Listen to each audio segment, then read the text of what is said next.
இயேசு உங்களை நேசிக்கிறார். பிரியமானவர்களே, இந்த நாளில் ஆண்டவர் நம்மளோடு பேசும்படியாய் வேதத்திலிருந்து சில வசனங்களை கூட வாசித்து நாம் கற்றுக்கொள்ளக்கூடிய காரியங்களை பார்ப்போம்.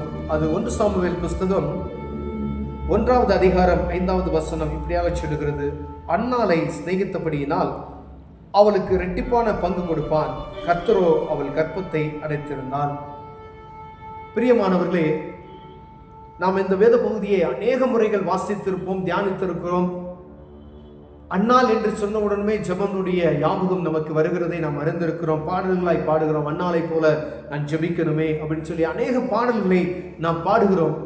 ஆனால் அன்னாளை போல நாம் ஜெபம் செய்கிறோமா என்று ஆண்டவர் விரும்புகிறபடியினாலே அநேக நெருக்கத்தின் நேரத்திலே அநேக காரியங்கள், ஒருவேளை அன்னாளுக்குடைய அந்த கர்த்தர் கர்ப்பத்தை அடைத்திருந்தார் என்று இந்த இடத்துல வசனம் சொல்லுகிறது. பிரியமானவர்களே, அதன் மாத்திரம்தான் அந்த ஜெபத்தை ஆண்டவர் கேட்பாரா? இல்லை அப்படின்னா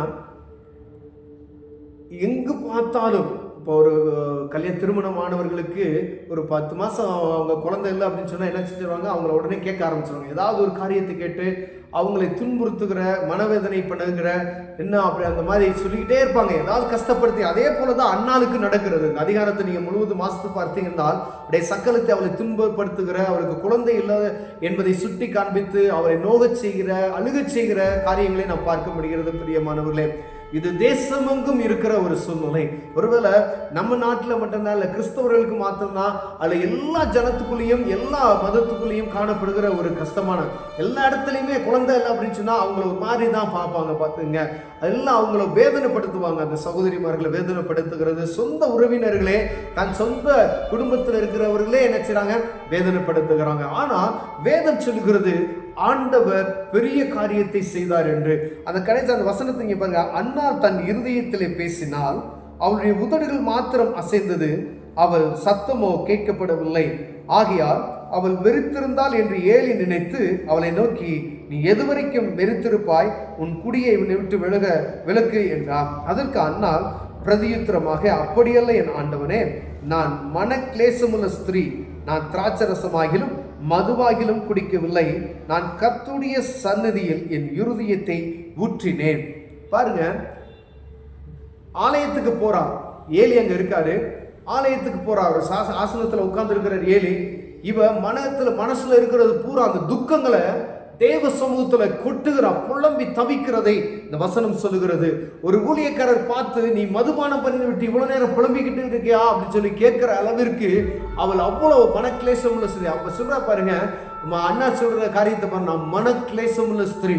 ஒருவேளை ஆண்டவர் இப்படிப்பட்டதான சூழ்நிலை நீங்க இருப்பீங்க அப்படின்னு சொன்னா உங்க இருதயத்தை தேவ சமூகத்துக்கு நேராக ஊற்ற வேண்டும். பிரியமானவர்களே, நமக்கு உடனே என்ன செய்வோம்? டாக்டரை பார்க்கிறோம், அங்க பார்க்கிறோம், இதெல்லாம் நீங்க பார்க்கறது ஒரு பக்கம் இருந்தாலும் தேவ சமூகத்துக்கு கர்த்தருடைய பிள்ளைகள் அவரை நோக்கி பார்க்கணும். பாருங்க, அண்ணால் அவளுக்கு காணப்படுகிற எல்லாம் அந்த நிந்தைகள், போராட்டங்கள் எல்லாத்தையும் அவள் தேவ சமூகத்துக்கு கொண்டு போகிறத பாருங்க. அவள் மனத்தை உடைத்து இருதயத்தை ஊற்றி தேவ சமூகத்தில் புலம்பி அழுகிறதை நாம் பார்க்க முடிகிறது. பிரியமானவர்களே, அவள் போய் மனங்கசந்து மிகவும் அழுது கர்த்தரை நோக்கி விண்ணப்பம் பண்ணி, பாருங்க, சேனைகளின் கர்த்தாவே தேவரீர் உம்முடைய அடியாளின் சிறுமையை கண்ணோக்கி பார்த்து உம்முடைய அடியாளை மறவாமல் நினைத்தருளுவீராக அப்படின்னு சொல்லி ஜெபிக்கிறா. பாருங்க, அழுது புலம்பி ஆண்டவர் சமூகத்துல சேனைகளின் கர்த்தரே அப்படின்னு சொல்லி ஜெபிக்கிறதை நாம் பார்க்க முடிகிறது. பிரியமானவர்களே, எல்லாம் பேசுறாங்க, எல்லாம் இந்த மாதிரி நம்மளை துன்புறுத்துறாங்க அப்படின்னு மாத்திரம் வைத்து விட்டு ஏதாவது ஒரு டாக்டரை பார்க்குறோம், ஏதாவது ஒரு மந்திரவாதிகளை பார்க்குறோம், என்ன செய்யணும், உலகப்பிரகமான காரியங்களை என்ன செய்யணுமோ அதெல்லாம் செய்வோம். அதுக்கு மேலே என்ன செய்வோம்னா, யாராவது ஜெபம் செய்கிறாங்க, ஊழியக்காரர்கிட்ட போய் ஜெபம் பண்ணுவோம். ஆனால் நீங்க ஜெபம் பண்ணுகிறீர்களா? பாருங்க, இந்த இடத்துல ஊழியக்காரர் ஆசீர்வதிக்கிறார், ஆலயத்துக்கு போறார், ஆனால் ஜெபம் செய்து அன்னாள். அப்ப தேவ சமூகத்துல உங்க மனபாரத்தை நீங்க இறக்கி வைத்தால் ஒழிய ஒன்றும் செய்ய முடியாது. உங்களுக்காக பரிந்து பேசி ஊழியக்காரர் ஜெபம் செய்வார், ஆனா உங்க இருதயத்தில் இருக்கிறதை ஆண்டவர் இருந்திருக்கிறார். உங்களுக்கு ஒரு குழந்தை வேணும் அப்படின்னு சொன்னா உங்க இருதயத்தின் வாஞ்சி என்ன செய்வார்? ஆண்டவர் பார்ப்பார். ஒருவேளை குழந்தை வேணும், ஏதோ மேலோட்டம் அப்படியே ஜெபம் செய்து விட்டு சரி ஆண்டவர் செய்வார் அப்படின்னு சொல்றது அப்படி அல்ல. உங்க இருதயம் மனக்லேசத்தினால், மன பாரத்தை நீங்க வெளிப்படுத்தினால் ஒழிய ஆண்டவர் அற்புதம் செய்ய முடியாது. பிரியமானவரே, தேவ மொழிகால போட்டு தேவ சமூகத்துல கதறி அழுங்க. ஆண்டவரே எனக்கு அற்புதம் செய்ய நீ சொல்லுவீங்கன்னா ஆண்டவர் பெரிய காரியத்தை செய்வார். பிரியமானவர்களே, ஒருவேளை ஏதோ கடமைக்காய் நம்ம ஒரு 5 நிமிஷம் ஜெபம் பண்ணிட்டு ஏதோ ஒருவேளை இந்த காரியத்துக்கு மாத்திரம் அல்ல, எல்லா காரியத்துக்குமே நாம் ஜெபம் செய்கிறது எப்படி சொன்னா, ஆண்டவரே இந்த காரியத்துல எனக்கு ஒரு அற்புதம் செய்யுங்க அப்படின்னு சொல்லி மேலோட்டமா சொல்லிட்டு போயிடும். ஆனா இந்த காரியம் நமக்கு தேவை என்று தெரியும். அதற்காக நாம் தேவ சமூகத்துல பாரத்தோடு ஜெபிக்கிறோமா என்பதை நாம் பார்த்தோமானால் அது கிடையாது, யார்ட்டையுமே கிடையாது. ஒருவேளை தேவ மனிதர்களுக்கு நம்ம ஜெபிக்க முடியாது. மற்ற கிறிஸ்தவர்கள் என்று சொல்லப்படுகிற நாம் ஆண்டவருடைய சமூகத்துல எப்படி ஜெபிக்கணும்ன்றதுக்கு ஒரு முன்மாதிரி ஆண்டவர் அநேக காரியங்களை சொல்லி இருக்கிறார். உங்க இருதயத்தை ஆண்டவருக்கு தெரியப்படுத்தும்படியாய் வாஞ்சிக்கிறார். பிரியமான யாரா இருக்கலாம், ஆணா இருக்கலாம், பெண்ணா இருக்கலாம், உங்களுடைய பலவீனமா இருக்கலாம். ஒருவேளை இங்க குழந்தை பாக்கியத்துக்கு ஆண்டவர் அற்புதம் செய்திருக்கிறார். அநேக காரியங்கள், உங்க வேலை இல்லையா, உங்கள் நெருக்கமான ஒரு சூழ்நிலை இருக்கிறா, இல்ல ஏதோ ஒரு பலவீனம் உங்க வாழ்க்கையில இருக்கிறதா, எந்த பலவீனமா இருந்தாலும் சரி, முதலில் தேவனுடைய ராஜ்யத்துக்கு நேரம் அதை தெரியப்படுத்துங்க. இயேசுவை நோக்கி நீங்க பார்ப்பீர்கள், ஆனால் ஆண்டவர் உங்களுக்கு அற்புதம் செய்ய வல்லமையுள்ளவராய் இருக்கிறார். பிரியமானவர்களே, அவர் சமூகத்தை நோக்கி உங்க இருதயத்தினுடைய மன கிளேசத்தை நினைச்சு வெளிப்படுத்தணும். உங்க இருதயம் அந்த பாரத்தினால நிரம்பி இருக்கிறதா என்று ஆண்டவர் பாப்பா. நீங்க வடிக்கிற ஒவ்வொரு கண்ணீரையும் ஆண்டவர் என்ன செய்வார், அவர் துருத்தில வைத்திருக்கிறார் என்று வேதம் சொல்கிறது. பிரியமானவர்களே, ஒரு காரியம் நீங்க ஜெபிக்கிறேன் அப்படின்னா அந்த காரியத்துக்கும் ஆண்டவருக்கு அதை தெரியப்படுத்துறதுக்கு உங்க இருதயத்தில் என்ன செய்யணும், அந்த பாரம் இருக்கணும். ஒருவேளை ஏதோ அந்த அப்படி ஒரு பாரமற்ற ஒரு ஜெபத்தை ஆண்டவர் கேட்கறது கிடையாது.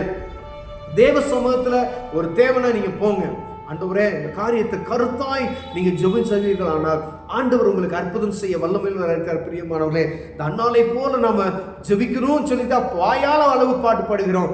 ஆனால் அன்னாலை போல ஜெபிப்பதற்கு நாம் கற்றுக்கொள்ளும்படி அழைக்கிறோம்.